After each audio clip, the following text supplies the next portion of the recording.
خاکی وطنم سرمه چشمان من است، سنگ بغلش حقیق و مرجان من است. پیراهن شاهیم ذکر با سیمه‌اش، پیراهن شاهیم ذکر با سیمه‌اش، پیوند به جانش به خدا جان من است. ای جان وطنم جان وطنم جان و تنم، آغوش خوشت بهشتی ارمان وطنم.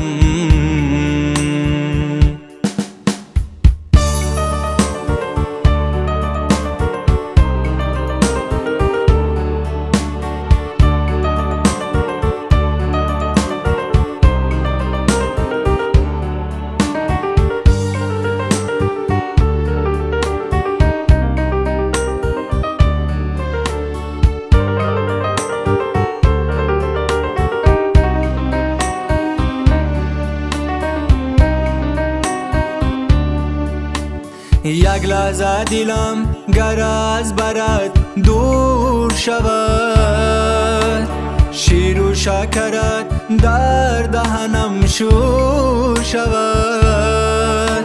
سویت نگرم اگر چو یک آدمی غیر، دو دیده من کور شود کور شود. ای جان وطنم جان وطنم جان و تنم، آغوش خوشت بهشتی ارمان وطنم.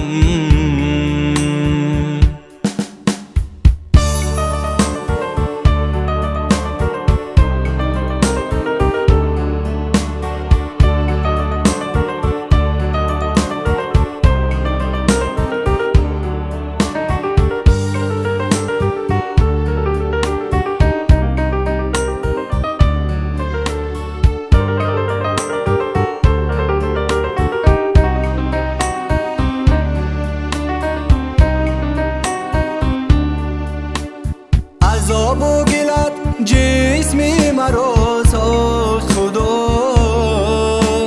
جان در بدنم به نغمه انداخت خدا. عذاب و گلت جسمی مرا ساخت خدا، جان در بدنم به نغمه انداخت خدا.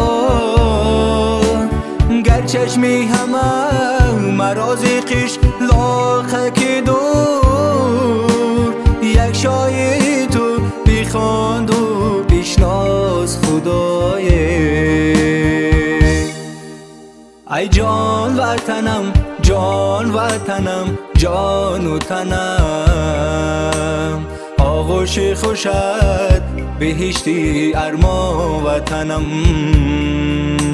ای جان وطنم جان وطنم جان و تنم، آغوش خوشت بهشتی ارمان وطنم. ای جان وطنم جان وطنم جان و تنم.